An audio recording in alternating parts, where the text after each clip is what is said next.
Hello, ಎಲ್ಲರಿಗೂ ನಮಸ್ಕಾರ. ನೀವು ನೋಡ್ತಿದ್ದೀರಾ ಹಾಸನ್ ನ್ಯೂಸ್. ನಾನು ನಿಮ್ಮ ಹಾಸನದ ಹುಡುಗಿ ಮಿಲನಾ ಗೌಡ. ಇವತ್ತೇನು ಗೊತ್ತಾ, ನಮ್ಮ ಜೊತೆ ಯಾರಿದ್ದಾರೆ ಗೊತ್ತಾ, ನೀವೇ ನೋಡಿ. ಸೊ ಹೆಸರಾಂತ ಗಾಯಕ ಅಂತ ಇಷ್ಟು ದಿನ ಹೇಳ್ತಿದ್ವಿ, ಇವಾಗ ಹೆಸರಾಂತ ನಾಯಕ ನಟ ಅಂತಾನೆ ಹೇಳ್ಬೋದು. ನವೀನ್ ಸಜ್ಜು ಸರ್ ಅವರು ಹಾಸನ ಬಂದಿದ್ದಾರೆ.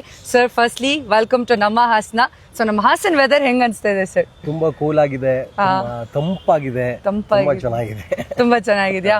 ಸೊ ನಮ್ ಎಲ್ಲರಿಗೂ ಗೊತ್ತು, ಲೋ ನವೀನ ಎಲ್ಲ ಕಡೆ ಸಿಕ್ಕಾಬಡೆ ಹೆಸರು ಮಾಡ್ತಾ ಇದೆ ಆಲ್ರೆಡಿ. ಸೊ ಇನ್ನು ಸಾಕಷ್ಟು ಮಾಡ್ಲಿ. ಲೋ ನವೀನ ಅನ್ನೋ ಕಾನ್ಸೆಪ್ಟೇ ತುಂಬಾ ಚೆನ್ನಾಗಿದೆ ಸರ್. ಹೆಸರು ಕೇಳಕ್ಕೆ ಚೆನ್ನಾಗಿದೆ, ಅದ್ರ ಜೊತೆ ಸ್ಲೈಟ್ ಆಗಿ ಹುಷಾರ್ ಕನ್ಲಾ ಅಂತಾನು ಕೂಡ ಕೊಟ್ಟಿದ್ದೀರಾ. ಸೊ ಸರ್, ಈ ಮೂವಿ ಮಾಡಕ್ಕೆ ನಿಮ್ಗೆ ಎಷ್ಟು ಖುಷಿ ಆಯ್ತು, ಅಂಡ್ ಈ ಮೂವಿ ಬಗ್ಗೆ ನಮ್ ಜನರಿಗೆ ಏನಂತ ಹೇಳ್ತೀರಾ ಸರ್? ಅಂದ್ರೆ ಈ ಮೂವಿ ಮುಖಾಂತರ ನಾವು ಜನಗಳನ್ನ ರಂಜಿಸ್ಬೇಕು, ಎಂಟರ್ಟೈನ್ ಮಾಡಬೇಕು, ಎಷ್ಟು ಸಾಧ್ಯನೋ ಅಷ್ಟು ನಗಿಸ್ಬೇಕು.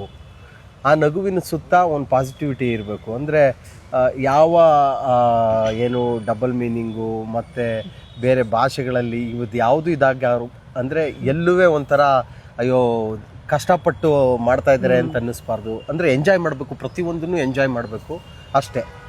ನನ್ನನ್ನು ನಾನು ಸ್ಕ್ರೀನ್ ಮೇಲೆ ಜನಗಳಿಗೆ ಹೆಂಗೆ ತೋರಿಸ್ಕೊಬೇಕು, ಹೆಂಗೆ ಇದು ಮಾಡಬೇಕು ಅನ್ನೋದನ್ನು ನಾವು ಟೀಮ್ ಕೂತ್ಕೊಂಡು ಪ್ಲ್ಯಾನಿಂಗ್ಸ್ ಮಾಡಿ ಇದೇ ಥರ ಕತೆ ಮಾಡಬೇಕು, ಪಾತ್ರ ಹಿಂಗೆ ಇರಬೇಕು, ನನ್ನ ಸುತ್ತ ಎಲ್ಲ ಪಾತ್ರಗಳು ಬಂದ ಪಾತ್ರಗಳನ್ನೆಲ್ಲ ಜನ ಗುರುತಿಸ್ಬೇಕು, ನನ್ನೊಬ್ಬನ್ನೇ ಅಲ್ಲ, ಸುತ್ತ ನಾನು ಸೆಂಟ್ರಿಕ್ ಆಗಿ ನಾಯಕ ನಟ ಇರ್ತೀನಿ ಹೊರತು ಎಲ್ಲ ಪಾತ್ರಗಳನ್ನು ಜನಗಳು ಗುರುತಿಸ್ಬೇಕು.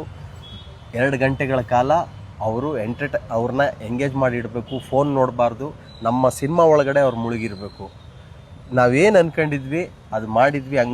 ಹಂಗೆ ಸೃಷ್ಟಿಯಾದ ಲೋ ನವೀನ ಇವಾಗ ಮನ ಮುಟ್ಟಿದೆ ಜನಗಳಿಗೆ, ಎಲ್ಲ ಕಡೆ ಇಷ್ಟಪಟ್ಟು ಒಪ್ಕೊಂಡಿದ್ದಾರೆ, ಚೆನ್ನಾಗಿ ನೋಡ್ತಾ ಇದ್ದಾರೆ. ಶಬ್ಬಾಷ್ ಕಂಡ್ಲಾ ಲೋ ನವೀನ, ಹುಷಾರು ಕಂಡ್ಲಾ ಅಂತ ಇದ್ದಾರೆ. ಖುಷಿ ಇದೆ. ಸೊ ಅದಕ್ಕೋಸ್ಕರ ನಾನು ಇವತ್ತು ಹಾಸನಕ್ಕೆ ಬಂದಿದ್ದೀನಿ. ಓಕೆ ಸರ್, ಲೋ ನವೀನ ಅನ್ನೋದು ಒಂದು ಕಾಮಿಕಲ್ ಫ್ಯಾಮಿಲಿ ಓರಿಯೆಂಟೆಡ್ ಮೂವಿ ಅನ್ನೋದು ನಮಗೆ ಆಲ್ರೆಡಿ ಗೊತ್ತಾಗಿದೆ. ಟ್ರೈಲರ್ ನೋಡಿದ್ರೇನೆ ಗೊತ್ತಾಗುತ್ತೆ. ಪಕ್ಕ ಹಳ್ಳಿ ಸೊಗಡು, ಭಾಷೆ ಕೂಡ ಅಷ್ಟೇ ಅದ್ಭುತವಾಗಿ ಬಳಸಿದ್ದಾರೆ. ನಮ್ಮ ಹಾಸನ್ ಸೈಡ್ ಸ್ವಲ್ಪ ರಿಲೇಟ್ ಮಾಡ್ಕೊಬೋದು. ಎಲ್ಲ ಮಗ ಆ ಥರ ಎಲ್ಲ ಕನ್ನಡ ಭಾಷೆನ ಆ ಥರ ಬಳಸಿದ್ದೀರಾ. ಸರ್, ನಂಗೊಂದು ಡೌಟು, ಈ ಲೋ ನವೀನ ಅನ್ನೋ ಟೈಟಲ್ನ ಹೆಂಗ್ ಬಂತು ಅಂಡ್ ನಿಮ್ಗೆ ಯಾಕೆ ಲೋ ನವೀನ ಅಂತಾನೆ ಇಡಬೇಕು ಅಂತ ಅನ್ನಿಸ್ತು ಈ ಸಿನಿಮಾಗೆ? ಲೋ ನವೀನ ಅಂದ್ರೆ ಒಂದು ಆಪ್ತತೆ ಇರುತ್ತೆ, ಅಂದ್ರೆ ತುಂಬಾ ಹತ್ರವಾಗುವಂಥದ್ದು ಅಷ್ಟೇ. ನಾವು ಮನೆ ಮಗನ್ ಕರೀತಾರಲ್ಲ, ಹಂಗೆ ಇಡೀ ಕರ್ನಾಟಕ ಮನೆ ಮಗನ್ ಮಾಡ್ಕೊಬೇಕು ನಮ್ಮನ್ನ ಲೋ ನವೀನ ಅಂತ. ಆಲ್ರೆಡಿ ಹೆಸರಾಗಿದ್ದೀರಾ, ಖಂಡಿತವಾಗ್ಲು ಎಲ್ಲರ ಮನೆ ಮಗನೇ. ಈಗ ಇನ್ನೂ ಹತ್ರ ಆಗ್ಬೇಕು ಅಂತ ಲೋ ನವೀನ ಅಂತ ಇಟ್ಟಿದ್ದೀರಾ. ಲೋ ನವೀನ ಅಂತ ಈಗ ಕೂಗ್ತಾ ಇದಾರೆ, ಶಬ್ಬಾಷ್ ಕಂಡ್ಲಾ ಅಂತ ಇದಾರೆ, ಜನಗಳಿಗೆ ಇಷ್ಟ ಆಗಿದೆ. ಸರ್, ಈಗ ಏನ್ ಗೊತ್ತಾ, ಎಲ್ಲಾರ್ದು ಒಂದ್ ಮಿತ್ ಏನಂತಂದ್ರೆ ಮೂವಿ ಅಂದ್ರೆ ಫೈಟಿಂಗ್ಸ್ ಇರ್ಬೇಕು, ಹಂಗೆ ಹಿಂಗೆ ಏನೇನೋ ಒಂದು ಪರ್ಸ್ಪೆಕ್ಟಿವ್ಸ್ ಇರುತ್ತೆ, ಥಾಟ್ಸ್ ಇರುತ್ತೆ. ಬಟ್ ನೀವು ಎಲ್ಲ ಹೊಸ ಪ್ರತಿಭೆಗಳನ್ನ ತಂದಿದ್ದೀರಾ. ಸೊ ಅದ್ರ ಬಗ್ಗೆ ಎಷ್ಟು ಖುಷಿ ಇದೆ. ಅಂಡ್ ಹೊಸ ಪ್ರತಿಭೆಗಳು ಮುಂದೆ ಬರ್ಬೇಕು ಅಂತ ಇರೋರಿಗೆ ಆಸೆ ಇರುತ್ತೆ. ಸೊ ಅವ್ರಿಗೆ ಏನಂತ ಹೇಳ್ತೀರಾ ಸರ್? ಅಂದ್ರೆ ಒಂದು ಶ್ರಮ ಇರಬೇಕು, ಕಾನ್ಫಿಡೆಂಟ್ ಇರಬೇಕು, ನಾವು ಗೆಲ್ತೀವಿ ಅಂತ. ನಾವು ಮಾಡ್ತಾ ಇರೋ ಕೆಲಸದಲ್ಲಿ ತೃಪ್ತಿ ಇರಬೇಕು. ಅವೆಲ್ಲವೂ ನಮಗೆ ಇಲ್ಲ. ನಮ್ಮ ಕಾನ್ಫಿಡೆಂಟ್ ಲೆವೆಲ್ ತುಂಬ ಚೆನ್ನಾಗಿತ್ತು. ನಾವು ಮತ್ತು ನಮ್ಮ ಟೀಮು, ಡೈರೆಕ್ಟ್ರು ಧನುರ್ಧಾರಿ ಪವನು, ಸುನಿಲ್ ಮೈಸೂರು, ಸಾಕಷ್ಟು ಜನ ಕೆಲಸ ಮಾಡಿದ್ದೀವಿ ಇದರಲ್ಲಿ. ಎಲ್ಲರಿಗೂ ಆ ಕತೆ ನರೇಷನ್ ಟೈಮಲ್ಲೇ ನಮಗೆ ನಗು ಬರೋದು, ಕತೆ ಹೇಳ್ಬೇಕಾದ್ರೇನೆ ನಗು ಬರೋದು, ಡೈಲಾಗ್ ಬರೀಬೇಕಾದ್ರೆ ನಗು ಬರೋದು, ಹಾಡು ಮಾಡ್ಬೇಕಾದ್ರೆ ನಗು ಬರೋದು. ಸೊ ಒಂದು ಇವಾಗ ಡೈಲಾಗ್ ಸಕ್ಕದಾಗ ಬರ್ದಿದ್ದೀರಾ ಅಂತ ಗೊತ್ತು, ಹಾಡು ಸಕ್ಕದಾಗ ಕಂಪೋಸ್ ಮಾಡಿದ್ದೀರಾ, ಹಾಗೆ ನೀವು ಎಷ್ಟು ಸಕ್ಕದಾಗ ಹಾಡ್ತೀರಾ ಅಂತ ಇಡೀ ಕರ್ನಾಟಕ ಜನತೆ ಗೊತ್ತು. ಅಂಡ್ ಇದ್ರಲ್ಲಿ ಈ ಮೂವಿಲಿ ಪರ್ಟಿಕ್ಯುಲರ್ ಆಗಿ ಒಂದು ಸಾಂಗ್ ಹಿಟ್ ಕೂಡ ಆಗಿದೆ, ನಿಂಗಣ್ಣ ಅವ್ರದ್ದು. ಸೊ ನಮ್ಗೋಸ್ಕರ 1-2 ಸಾಲುಗಳು, ಒಂದ್ 2 ಲೈನ್ ಹಾಡು ಹೇಳೋದಿದ್ರೆ ಹೇಳ್ಬೋದು, ಹಾಗೆ 1-2 ಡೈಲಾಗು ನಮ್ಮ ಹಳ್ಳಿ ಸೊಗಡು ಭಾಷೆಯಲ್ಲಿ.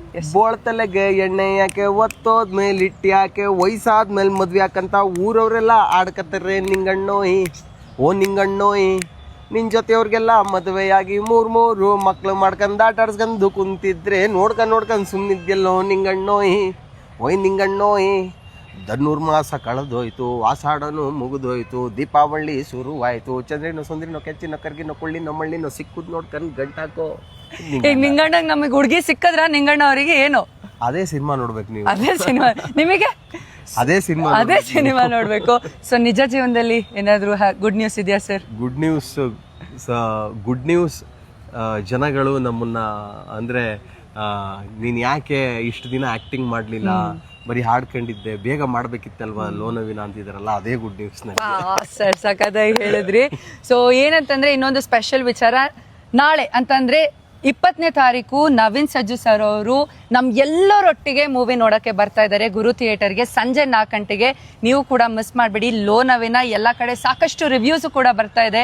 ಎಲ್ಲರೂ ಕೂಡ ಇನ್ಸ್ಟಾಗ್ರಾಮ್ ಅಲ್ಲಿ ನಾನು ಸ್ಟೋರೀಸ್ ಆಗಿರ್ಬೋದು, ರೀಲ್ಸ್ ಅಲ್ಲಿ ಆಗಿರ್ಬೋದು ಎಲ್ಲ ಕಡೆ ನೋಡ್ತಿದೀವಿ. ಹಾಗೆ ಅಶ್ವಿನಿ ಪುನೀತ್ ರಾಜ್ಕುಮಾರ್ ಮ್ಯಾಮ್ ಅವರು ಕೂಡ ಸಖತ್ತಾಗಿ ರಿವ್ಯೂ ಕೊಟ್ಟಿದ್ದಾರೆ ಹಾರ್ಟ್ಫುಲಿ. ಸೊ ಸರ್, ಇದು ಗ್ರ್ಯಾಂಡ್ ಸಕ್ಸಸ್ ಆಗ್ಲಿ. ಹಾಗೆ ನೆಕ್ಸ್ಟ್ ಮೂವಿ ಯಾವಾಗ ಬರುತ್ತೆ ಅಂತ ಏನಾದ್ರು ಹೇಳೋದಿದ್ರೆ? ಇವಾಗ ಜಸ್ಟ್ ಲೋ ನವೀನನ್ನ ಸೆಲೆಬ್ರೇಟ್ ಮಾಡೋಣ. ಮನೆ ಮಂದಿಯವರೆಲ್ಲ ಬಂದು ಸಿನಿಮಾ ನೋಡ್ಬೋದು ಅಂತಾರೆ ಗೊತ್ತಾ, ಹಂಗೆ ಮನೆ ಮಂದಿಯವರೆಲ್ಲ ಬರ್ಬೋದು. ನೀವು ಒಬ್ರೇ ಅಲ್ಲ, ಮನೆ ಮಂದಿಯವರೆಲ್ಲ ಬಂದು ಮನರಂಜನೆಯ ಊಟನ ಹೊಟ್ಟೆ ತುಂಬ ಮಾಡ್ಕೊಂಡು ಹೋಗ್ಬೋದು. ಎಲ್ಲರೂ ಬನ್ನಿ, ಥಿಯೇಟ್ರಲ್ಲಿ ಕೂತ್ಕೊಂಡು 4 ಗಂಟೆಗೆ 20ನೇ ತಾರೀಕು ಸಂಜೆ ಕೂತ್ಕೊಂಡು ಮಸ್ತ್ ಮಜಾ ಮಾಡೋಣ. ಸರ್, ಡೈಲಾಗ್ ಕೇಳಿದೆ, ಒಂದೇ ಒಂದು ಡೈಲಾಗ್ ಮೂವಿದು. ಡೈಲಾಗು ನಾಳೆ ಥಿಯೇಟ್ರಲ್ಲಿ ಎಲ್ಲ ಡೈಲಾಗ್ ಅಲ್ಲಿ ನೋಡಿದ್ರೇನೆ ಚಂದ. ಓಕೆ, ಸೊ ಸರ್ ಹೇಳ್ದಂಗೆ ಪಕ್ಕಾ ಫ್ಯಾಮಿಲಿ ಎಂಟರ್ಟೈನ್ಮೆಂಟ್ ಮೂವಿ, ಯಾರು ಕೂಡ ಮಿಸ್ ಮಾಡ್ಕೋಬೇಡಿ. ಎಲ್ಲ ಗಂಡ ಐಕ್ಳು, ನಿಮ್ಮ ಫ್ರೆಂಡ್ಸು, ನಿಮ್ಮ ಫ್ಯಾಮಿಲಿ ಮೆಂಬರ್ಸ್ ಎಲ್ಲರನ್ನೂ ಕರ್ಕೊಂಬನ್ನಿ. ನವೀನ್ ಸರ್ ಕೂಡ ಇರ್ತಾರೆ, ನಾನು ಕೂಡ ಬರ್ತಿದ್ದೀನಿ. ಸೊ ನಮ್ಮ ಹಾಸನದ ಗುರು ಥಿಯೇಟರ್ ಅಲ್ಲಿ ಸಂಜೆ 4 ಗಂಟೆ 20ನೇ ತಾರೀಕು ಮಿಸ್ ಮಾಡ್ದಂಗೆ. ಲೋ ನವೀನಾ, ಹುಷಾರು ಕಣ್ಲಾ, ಮೂವಿ ನೋಡೋಣ. Don't miss it out guys. Thank you. Thank you sir.